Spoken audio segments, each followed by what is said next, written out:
ጤና ይስጥልን አድማጮች፣ ይህ አዋዜ ልዩ ላልሰማችሁ ነው። ከመረጃዎቹ ጋር አብርሃም መኳንንት ነኝ። የእስራኤሉ ጠቅላይ ሚኒስትር ቤንያሚን ኔትንያሁ የኒውዮርኩን ከተማ ከንቲባ ዞህራን ማምዳኒን የሽብር ሰንሰለቱ አካል ናቸው ሲሉ ከሰሱ። ከንቲባው በበኩላቸው ኔትንያሁ ወደ ኒውዮርክ ከተማ የሚመጡ ከሆነ በቁጥጥር ስር እንዲውሉ ለማድረግ እያሰቡ ነው ተብሏል። 4 ልጆቻቸው በእስራኤል የተገደሉባቸው ሀሊል አልሃያ የሐማስ ጠቅላይ መሪ ሆነው ተሾመዋል። እነዚህንና ሌሎች ጉዳዮችን በዝርዝር እናስደምጣችኋለን። አብራችሁ ቆዩም። ቤንያሚን ኔትንያሁ የኒውዮርክ ከተማ ከንቲባ ዞህራን ማምዳኒን የሽብር ሰንሰለቱ አካል ናቸው ሲሉ ከሰዋል። የእስራኤሉ ጠቅላይ ሚኒስትር ቤንያሚን ኔትንያሁ የኒውዮርክ ከተማ ከንቲባ ዞህራን ማምዳኒ ለሐማስ ቡድን ድጋፍ ያደርጋሉ በሚል በጽኑ የኮነኑ ሲሆን ከንቲባውንም የሽብር ሰንሰለቱ አካል ናቸው ሲሉ ጠርተዋቸዋል። ጠቅላይ ሚኒስትሩ በሰጡት መግለጫ ዞህራን ማምዳኒ አሜሪካን በሚስጥር ይጥላል ብዬ አስባለሁ ሲሉም ተናግረዋል። የማምዳኒን የፖለቲካ አቋም አክራሪ በማለትም ወንጅለዋል። አክለውም የማምዳኒ አጀንዳ በእስራኤል ላይ ብቻ ያተኮረ ሳይሆን የአሜሪካን ዋና ዋና እሴቶችና ብሔራዊ ጥቅሞች የሚቃረን ነው ሲሉም ተከራክሯል። የጠቅላይ ሚኒስትር ቤንያሚን ኔትንያሁ የሰሞኑ አስተያየት በማምዳኒ የእስራኤል ተቋሚ አቋሞች ዙሪያ ያለውን ስጋት ጎላ አድርጎ ያሳይ እንደሆነም ተነግሯል። በተጨማሪም በእስራኤልና በአሜሪካ ላይ ጠላትነት ያላቸውን እንቅስቃሴዎች በግልጽ በሚደግፉ ፖለቲከኞች እያደገ የመጣው ተጽዕኖ በሁለቱ ሀገራት ከፍተኛ ባለስልጣናት ዘንድ አሳሳቢ የሆነ መምጣቱን ያመላክታል። ዞህራን ማምዳኒ የእስራኤሉ ጠቅላይ ሚኒስትር ቤንያሚን ኔትንያሁ በስልጣን ዘመናቸው ከተማዋን የሚጎበኙ ከሆነ በቁጥጥር ስር መዋል የሚችሉበት መንገድ እንዳለም በማየት ላይ እንደሚገኙም ተናግረዋል። የእስራኤሉ ጠቅላይ ሚኒስትር በሴፕቴምበር ወር በሚካሄደው የመንግስታቱ ድርጅት ጠቅላላ ጉባኤ ላይ ሊታደሙ ስለሚችሉ ማምዳኒ ኔትንያሁን የጦር ወንጀለኛ ሲሉ የጠሯቸው ሲሆን የከተማዋ የህግ መምሪያ እሳቸውን በቁጥጥር ስር ለመዋል የሚያስችሉ ህጋዊ አማራጮችን በመመልከት ላይ እንደሚገኝም አንስቷል። ማምዳኒ ባለፈው ሳምንት ከኒውዮርክ ታይምስ ጋር ባደረጉት ቃለ ምልልስ እየተነጋገርን ያለነው ስለ ቤንያሚን ኔትንያሁ ግላዊ ግምገማ አይደለም ብለዋል። በኖቬምበር 2024 የወጣው የአይሲሲ ማዘዣ ኔትንያሁን በእስራኤል የጋዛ ወታደራዊ እርምጃዎች ምክንያት በፈጸሟቸው የጦር ወንጀሎችና በሰብአዊነት ላይ በተፈጸሙ ወንጀለኞች የሚከስ ሲሆን ይህም በዓለም አቀፍ ደረጃ ከፍተኛን ቁጣን ቀስቅሷልም ብለዋል። ማምዳኒ ዘ ኢንተርቪው በተሰኘው ፕሮግራም ላይ እሳቸው በዓለም አቀፉ የወንጀለኞች ፍርድ ቤት ክስ የቀረበባቸው መሪ መሆናቸውንም አንስተዋል። ማምዳኒ ምንም እንኳን እንዲህ አይነቱን ክስ ቢያሰሙም ይህ ክስ ግን በእስራኤል ዘንድ ተቀባይነት የለውም።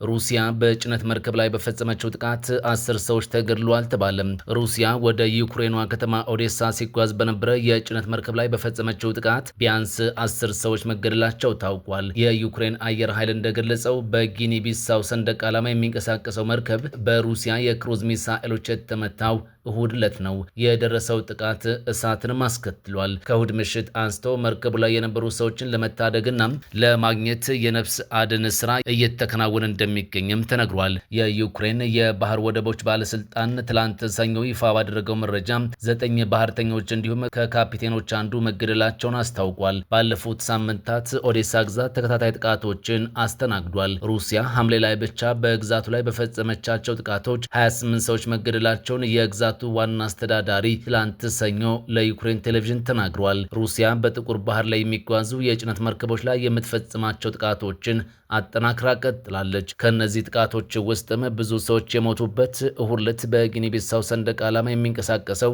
መርከብ ላይ የተፈጸመ ነው ተብሏል። ዓለም አቀፍ ባህርተኞችን ይዘው በአብዛኛው በውጭ ሰንደቅ ዓላማ ስር የሚንቀሳቀሱት እነዚህ የጭነት መርከቦች የሚጓዙት ዩክሬን በቀራት ብቸኛ የኤክስፖርት ኮሪደር በኩል ነው። በሮማኒያና ቡልጋሪያ የባህር ዳርቻዎች በኩል ከዩክሬን ወደ ቱርክ ያጓጉዛሉ። የሩሲያ ሙሉ ወረራ ከተጀመረ አንስቶ ላለፈው ከ4 ዓመት ተኩል በላይ የሚሆን ጊዜ በጥቁር ባህር ላይ የሚደረገው ውጊያ በአብዛኛው አሸናፊ የነበረበት አይደለም። የሩሲያ ጦር አብዛኛውን የባህር ዳርቻ በመቆጣጠሩም የዩክሬን መርከቦች በኦዴሳ ዙሪያ ወዳሉ አካባቢዎች ርቀው መጓዝ አይችሉም። ይሁን እንጂ ዩክሬን የምትፈጽማቸው የድሮን ጥቃቶች ሩሲያ ወታደራዊ አቅሟን በጥቁር ባህር ምስራቃዊ ክፍል ከሚገኙ የባህር ኃይል ካምፖች እንዳታንቀሳቀስ አድርጓታል። ሩሲያ አሁን በዚህ ባህር ላይ የምትፈጽመውን ጥቃት ያጠናከረችው የውጭ ሀገር ኩባንያዎች የዩክሬን ምርቶችን እንዳይገዙና የጥቁር ባህር መተላለፊያን እንዳይጠቀሙ ለማድረግ እንደሆነም ይታመናል። 4 ልጆቻቸው በእስራኤል የተገደሉባቸው ሀሊል አልሃያ የሐማስ ጠቅላይ መሪ ተደርገው ተሾሙ። ከእስራኤል ጋር በተደረገው የ2 ዓመት ጦርነት አብዛኞቹ መሪዎቹ የተገደሉበት የፍልስጤሙ ታጣቂ ቡድን ሐማስ ባወጣው መግለጫ ሀሊል አልሃያን አዲሱ መሪው አድርጎ መምረጡን አስታውቋል። አዲሱ መሪ እስራኤል በጋዛ ላይ መጠነ ሰፊ ጥቃት ባካሄደችበት ወቅት የተገደለውን የህያ ሲንዋርን የሚተኩ ናቸው ተብሏል።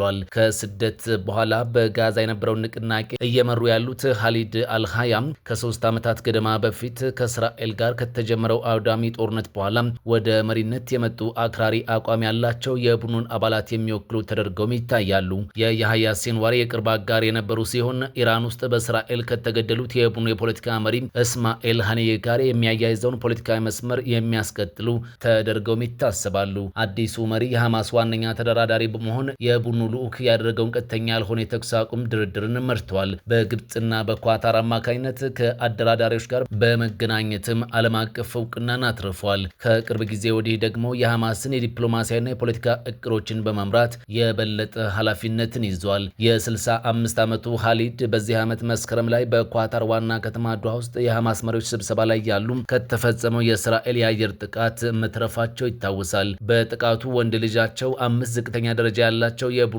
አባላትና የኳታር የጸጥታ ኃይል አባል መገደላቸው ይታወሳል። ኳታር ውስጥ የነበሩት የሐማስ መሪዎች ኢላማ የተደረጉት የጋዛ ጦርነትን የቀሰቀሰውን የቡድኑ ጥቃት በመምራታቸው እንደሆነ የእስራኤሉ ጠቅላይ ሚኒስትር በወቅቱ አሳውቋል። የእስራኤል ጥቃት የአዲሱን የሐማስ መሪ 4 ልጆችን ገድሏል። ኳታር ውስጥ ከተገደለው በተጨማሪ ከዚህ ቀደም እርሳቸውን ጋዛ ውስጥ ለመግደል በተደረገ ሙከራ 2 ልጆቻቸው ተገድለዋል። ሌላኛው ደግሞ ግንቦት ወር ላይ ጋዛ ውስጥ በተፈጸመ የአየር ጥቃት ሕይወቱ አልፏል። አሁን የሐማስ የፖለቲካ ቢሮ ኃላፊ ሆነው የተመረጡት ሀሊድ አልሃያም ወደ አመራር የመጡት በ2 ዙር የድምፅ አሰጣጥ ሲሆን የቡድኑ አባላት ለሐማስ የወደፊት አቅጣጫ የተለያዩ ዓላማዎች ባሏቸው ተፎካካሪ አመለካከቶች ምክንያት መከፋፈላቸው እየተነገረ ነው። በመጀመሪያው ዙር ድምፅ አሰጣጥ የቀድሞ የፖለቲካ ቢሮ ኃላፊ ሀሊድ ሜሻል ከሀሊድ አልሃያ በጥቂት የበለጠ ድምፅ ቢሰጣቸውም አሸናፊ ለመሆን የሚፈልገውን በቂ ድምፅ ባለማግኘታቸው ለሁለተኛ ዙር መካሄዱን ሂደቱን የሚያውቁት የፍልስጤም ባለስልጣናት ተናግረዋል። በሐማስ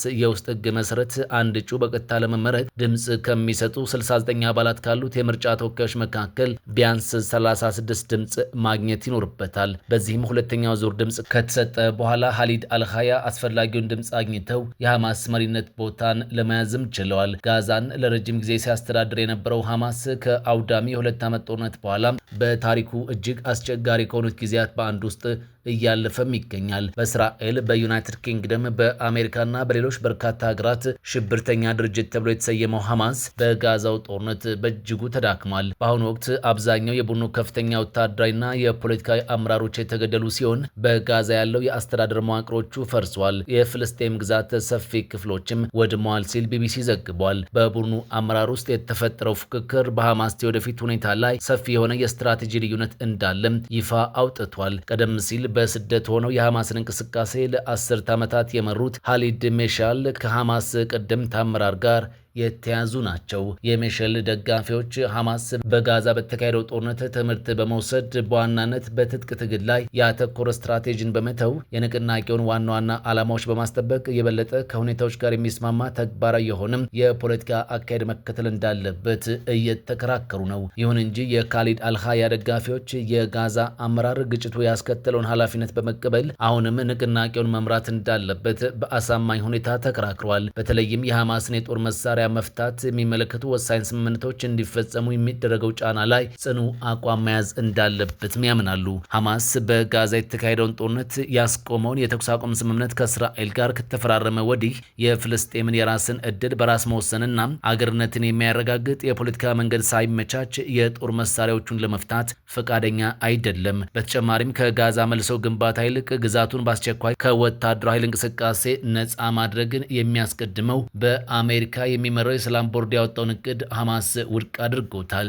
ሐማስ አሁንም በጋዛ ውስጥ የእስራኤል ጥቃቶች መቀጠላቸውንና ተቀናቃኝ ታጣቂ ቡድኖች መፈጠራቸውን የደህንነት ዋስትና ችግር እንደፈጠረም ቅሬታ አቅርቧል። ከ3 ዓመት ገደማ በፊት በሐማስ መሪነት በእስራኤል ላይ በተፈጸመው ድንገተኛ ጥቃት 1200 ሰዎች መገደላቸውና 251 ሰዎች በታጣቂዎች ታግተው ወደ ጋዛ መወሰዳቸው የሚታወስ ነው። ይህንን ተከትሎም በጋዛ ላይ ከባድ ውድመትን ባስከተለው የእስራኤል መጠነ ሰፊ ጥቃት ከ73280 በላይ ሰዎች እንዲገደሉም ሆኗል።